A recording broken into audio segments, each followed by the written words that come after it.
The last BBC I gave was February 23rd, and that day I had every intention of continuing to talk about who I felt was responsible for the death of my godmother, views that I inherited from my family, from the town I grew up in, and so on.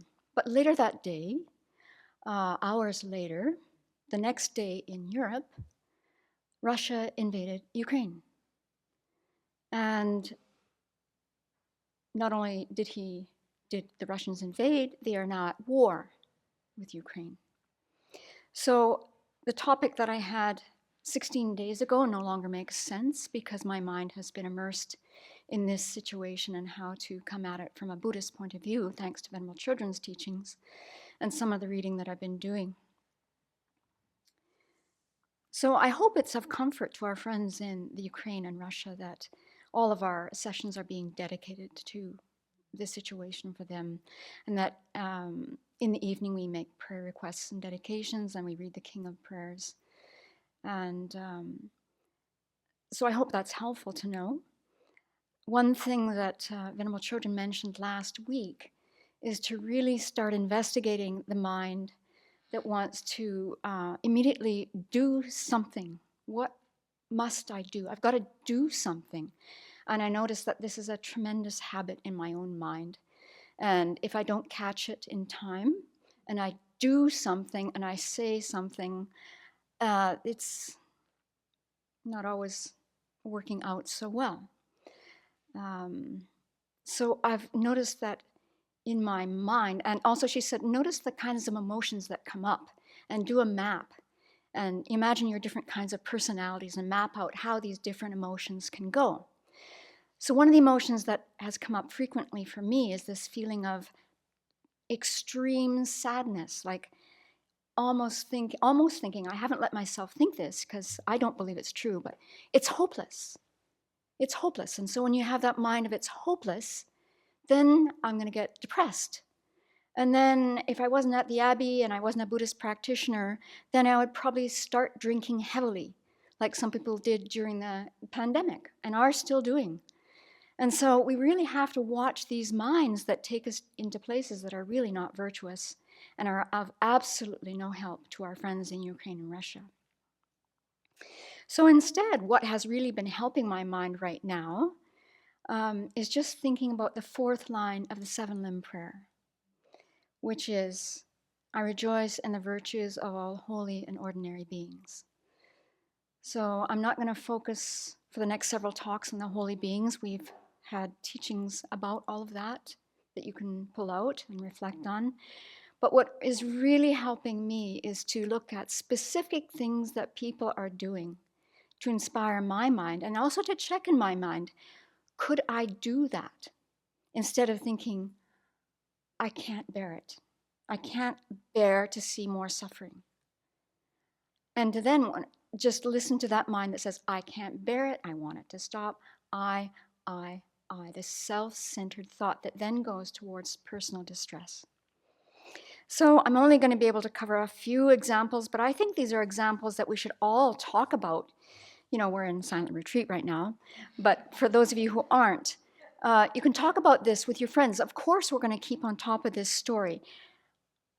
Unfortunately, we have front row seats to a situation that we didn't want to have front row seats to. We're right there. And sometimes, if you're on the internet at the right time, it's in real time. So, first of all, the countries that are hosting the Ukrainian refugees, this is just mind-blowing to me.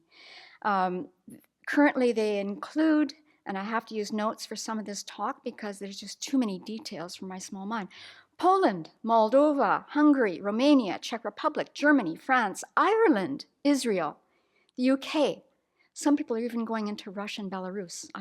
Maybe they have relatives or I don't know about those two, Canada, and the list is growing. But let's focus on Poland for a minute. In the first few days, it's only day 16 right now. Somewhere around March 1st, there were more than 250,000 Ukrainian refugees in Poland. On March 4th, it was 650,000 in Poland. Today, more than 1.5 million people have flooded into Poland, and Poland is doing what Venerable Trini talked about the other day. Come on in.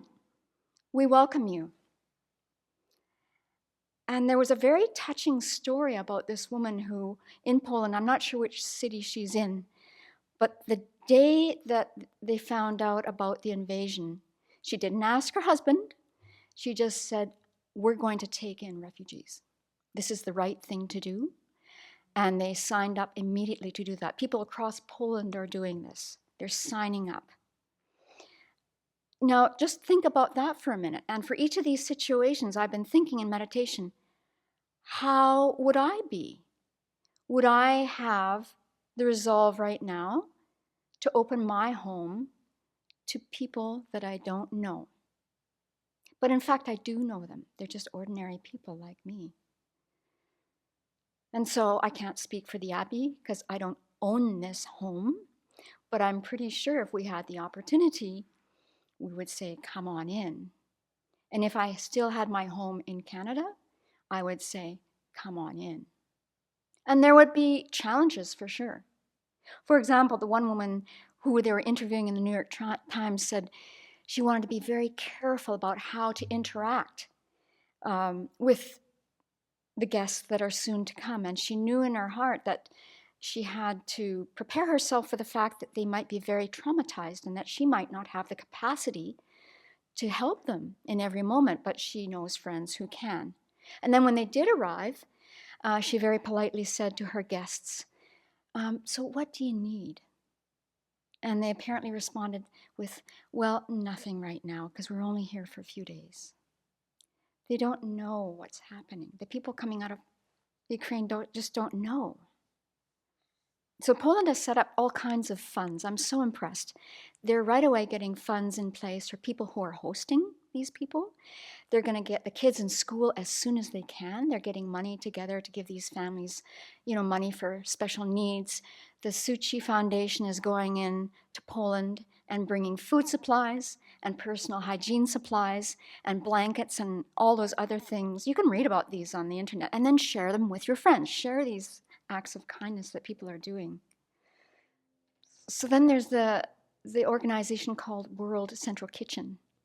And this organization, I thought they were just along the borders, outside of the problem in Ukraine and along the Polish border, the Romanian border, the Moldova border. And they are there, but I saw a wonderful interview with someone who's the CEO of World Central Kitchen. His name is, I'll find it in a minute, Nate Mook. And he is right in the city of Lviv at the train station. And they are in there, and these are volunteer people too. These are volunteers. Some of them are Ukrainian people, but there's many international volunteers who flew there to help with this effort. And there's thousands upon thousands of people flooding into Lviv every single day trying to get, from where they were coming and then out. And he said that people are just in general deeply confused. They're afraid. They're obviously traumatized. The kids are crying a lot. The parents are trying to soothe their children. And World Central Kitchen is giving them their first hot meal in maybe 2 or 3 days. And not only are they giving them a hot meal, they're giving them companionship, and they're directing them to where they can then go and get help. And some of them have relatives in Poland, but a lot of them don't. So then they get them into a center that's designed to, give them a cot and a warm shelter. So that's just so inspiring. And they also have operations of the World Central Kitchen going in Kharkiv, which is really being bombarded, and another city called Kherson. And he said that in all of these places where they are in the Ukraine, and actually in the other countries, they're making use of the local restaurants. So the local restaurants are working in coordination with the World Food Kitchen, and these cooks that they have, or maybe they're bringing in non-cooks, they're working round the clock to generate thousands of meals. Now just think again, if you had the chance, would you go? And maybe you don't go to Ukraine, but would you go to Poland or Romania? Would you go if you had the resources?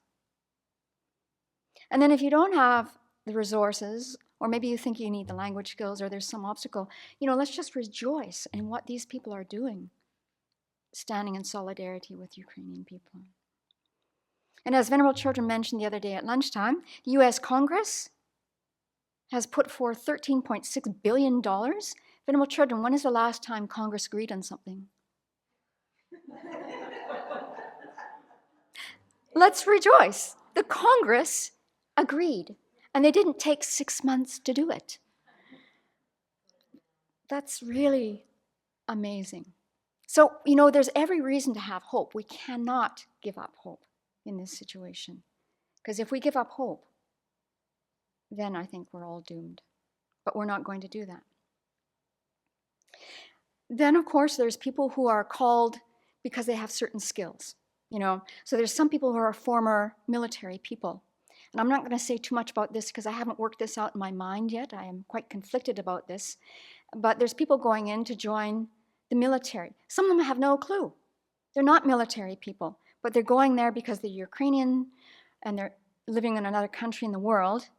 But some of the Ukrainians, I read about this one guy in Calgary, he went to the Ukraine because he was born there, and he's there in Kyiv just running around getting medicine from one place to the next. That's his job. He's the courier. And I forgot to mention, the people who are working with World Central Kitchen right in Ukraine, they have couriers. Again, they're just volunteers. They're risking their lives in places that are under bombardment to get the food to the shelters. And they're doing that day and night. Could I do that? It's a question I keep asking. Could I do that? So there's thousands upon thousands of people. There's protests all over the world, in Ukraine, in Russia. The Russian people who are doing this are risking everything. More than 13,000 people have been arrested. We don't know what's going to happen to them. I think they're usually released with a fine. But if they keep doing it, I'm sure that the consequences will just go up through the ceiling. But we got our very inspiring image. You won't be able to see it really. I'll just describe it. It's a picture from Hamburg, and I'll leave it out in the round table at the back. This is on March 5th, and they think that there are a minimum of 30,000 people in the streets of Hamburg. You can't see any space on the road here. It's flooded with people. So based on what we can do, where we're at with the resources we have and the capacity we have, what are we prepared to do? What can we do? And not say, I can't do anything. It's hopeless. There's always something we can do. Always. So even though I have 2 passports now, of course I can't end this talk without talking about Canada. And you may not know, but Canada has the 3rd largest Ukrainian population in the world after Russia and Ukraine. And so the Ukrainian people there are doing everything to get their relatives over. They're pressuring the government, they're pressuring Prime Minister Justin Trudeau to move more quickly on really getting these visas in place. And Canada's saying, come on over, unlimited numbers, come on over.